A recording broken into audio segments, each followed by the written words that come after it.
Hello दोस्तों, आप देख रहे हैं एएसबी बायोलॉजी क्लासेस, जहां पर आपको पढ़ाया जाता है and line by line concept से लेकर के क्लियरिटी तक।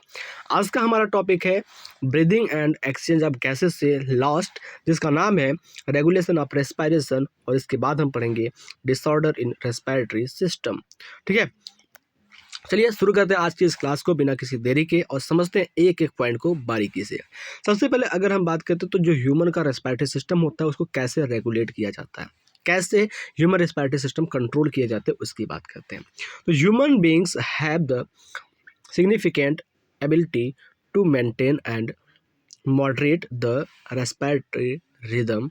ठीक है, यानी कि जो ह्यूमन की बॉडी होती है, ह्यूमन के पास एबिलिटी होती है, ह्यूमन के पास कैपेसिटी होती है कि वो अपने रेस्पिरेशन को एक रिदम में लेकर के चले। कभी कभी क्या होता है, जब हम इंसान दौड़ करके आते हैं, रन करके आते हैं, तो हमारी जो सांसें होती है वो बहुत तेज चलने लगती है।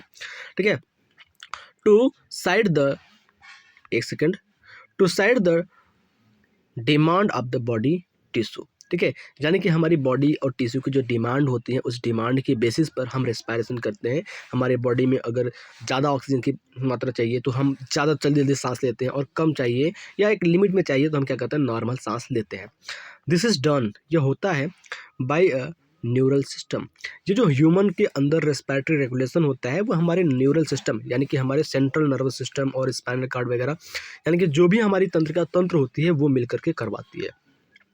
A specialized center present in the medulla region of the brain is called respiratory rhythm center। ठीक है, यानी कि अगर हम बात करते हैं तो हमारी जो एक रेस्पिरेशन को कंट्रोल करने के लिए सिस्टम पाई जाती है, वो क्या होती है, एक स्पेशल टाइप की सिस्टम होती है जो प्रेजेंट होती है सेंटर में मेड्यूला रीजन के, और जिसको कहते हैं हम respiratory rhythm centre. Is primarily responsible for the regulation of respiration. कहने का मतलब एकदम साफ साफ है कि हमारे ये ब्रेन हो गया, इस ब्रेन में यहाँ पर मेडुला है, इस मेडुला के सेंटर में क्या होता है, रेस्पिरेटरी रिदम सेंटर पाया जाता है।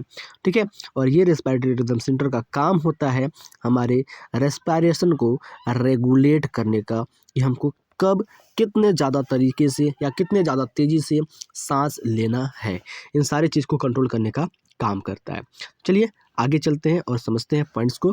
तो अनदर सेंटर प्रेजेंट, एक दूसरा सेंटर प्रेजेंट होता है इन पोन्स रीजन, पोन्स रीजन के अंदर आप ब्रेन में called pneumotaxic centre can moderate the function of the respiratory rhythm centre. यानी कि अगर हम बात करते हैं तो हमारे मेड्यूला के अलावा जो ब्रेन का एक और हिस्सा होता है जिसको हम कहते हैं पोन्स। ठीक है, जो पोन्स होता है, पोन्स के अंदर भी क्या होता है, रेस्पिरेशन को रेगुलेट करने का भी क्या होता है, एक सेंटर पाया जाता है जो हमारे रेस्पिरेटर को मॉडरेट करने का काम करता है, फंक्शन को, रेस्पिरेशन के रिदम को मॉडरेट करने का काम करता है, चेंज करने का काम करता है। ठीक है, उसके बाद क्या कर रहा है कि यहाँ पर लिखा हुआ है कि नेचुरल सिग्नल्स, यानी कि जो प्राकृतिक न्यूरल सिग्नल्स जो होती हैं, यानी कि न्यूरॉन के द्वारा सिग्नल्स निकलती है फ्रॉम दिस सेंटर कैन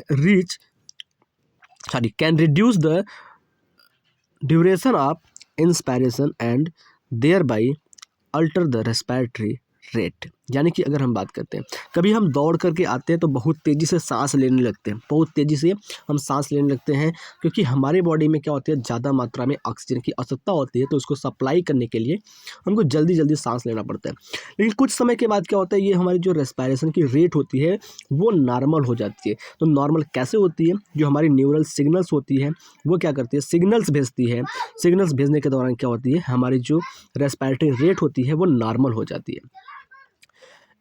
एक कीमो सेंसिटिव एरिया, यानी कि एक हमारी बॉडी में क्या होता है, केमिकल से भी निकलते हैं और वो भी क्या करते हैं, रेस्पिरेशन को कंट्रोल करने का काम करते हैं। It's situated adjacent to the rhythm centre which is highly sensitive to the carbon dioxide and hydrogen ion. यानी कि अगर हम बात करते हैं तो एक कीमो सेंसिटिव एरिया भी पाया जाता है जो कि प्रेजेंट होता है हमारे रिदम सेंटर के पास ही, और जो क्या होता है, बहुत ही ज़्यादा सेंसिटिव होता है कार्बन डाइऑक्साइड और हाइड्रोजन आयन के लिए।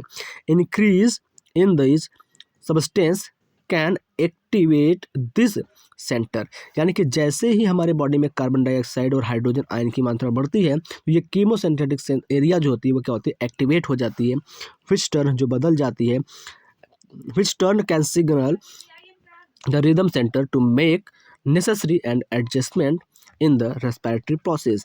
ठीक है, यानी कि जो कीमोसिंथेटिक या कीमोसेंसिटिव एरिया होती है वो क्या होती है, एक्टिवेट हो जाती है और वहाँ से क्या करती है, सिग्नल भेजना शुरू करती है। और वो सिग्नल कब भेजती है, जब बॉडी के अंदर कार्बन डाइऑक्साइड और हाइड्रोजन आयन की जो मात्रा होती है वो क्या होती है, ज़्यादा हो जाती है।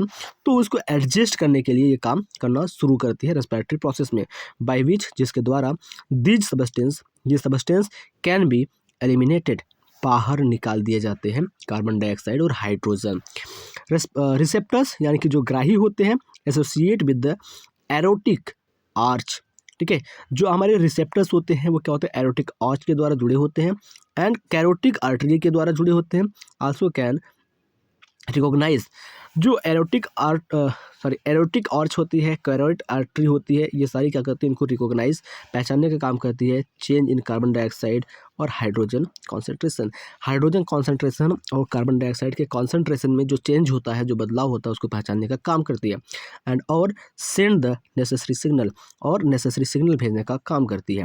रिदम सेंटर यानी कि जो हमारे सांस लेने का रिदम होता है, एक नियत सांस लेने की जो प्रक्रिया चलती रहती है, उसकी बात करें फॉर रेडिमल एक्शन, और ये क्या करता है, रेडिमल एक्शन के लिए रिदम सेंटर हमारा काम करती है।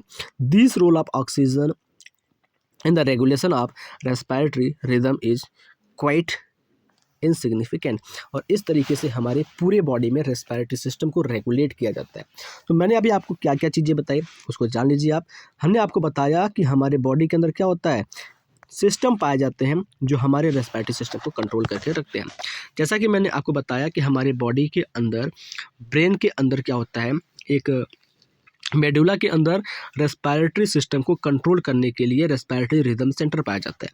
ठीक है, उसके बाद हमारे ब्रेन के पोन्स रीजन में क्या होता है, एक न्यूमोटॉक्सिक सेंटर पाया जाता है जो कि मॉडरेट करता है रेस्पिरेटरी फंक्शन को। फिर उसके बाद मैंने बताया कि जो न्यूरोटॉक्सिक सेंटर होता है वो न्यूरल सिग्नल सेंड करता है रेस्पिरेशन को कंट्रोल करने के लिए।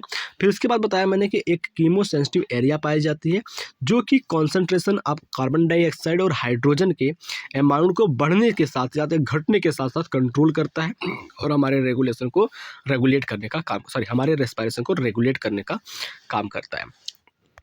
आई होप इतनी चीज़ें आपको अच्छे से समझ में आ गई होगी। तो चलिए अब हम शुरू करते हैं आपके रेस्पिरेटरी डिजीज़ को। तो यहाँ पर थोड़ा सा है हमारा रेस्पिरेटरी डिजीज़, यानी कि अगर हम बात करते हैं तो रेस्पिरेशन से संबंधित कौन कौन से रोग हो सकते हैं उसकी बात करते हैं। ठीक है, तो यहाँ पर क्या लिखा गया है, हेडिंग जो आपका है वो समझ लीजिए।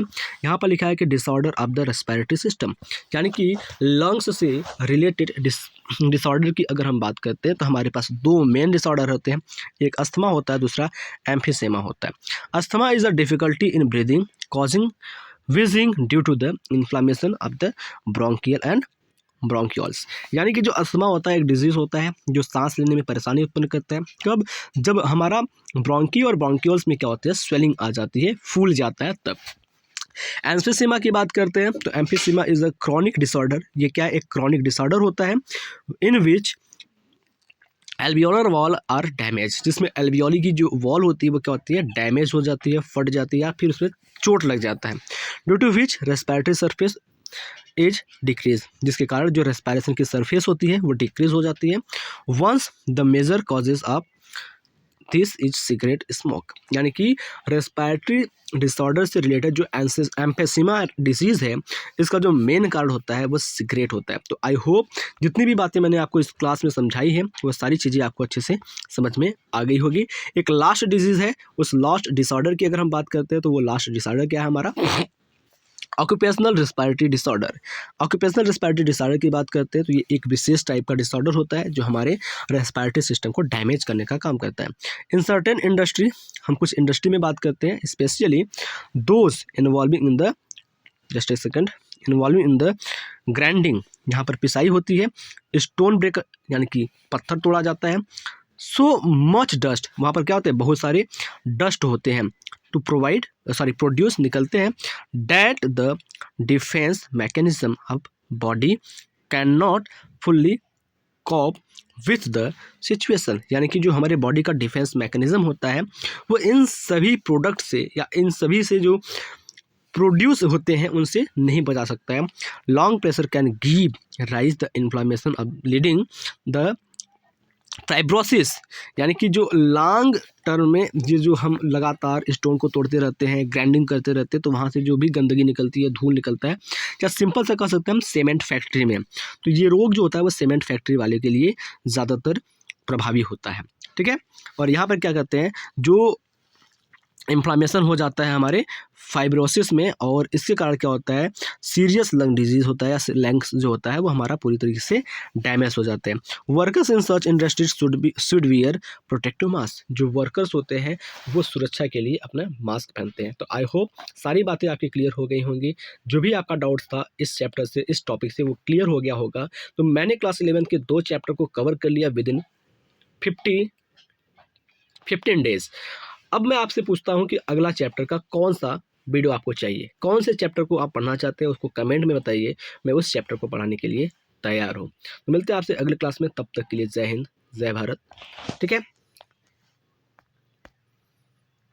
चैप्टर का नाम जरूर कमेंट करिएगा ताकि हमको पता चल सके कि आप कौन सा चैप्टर पढ़ना चाहते हैं।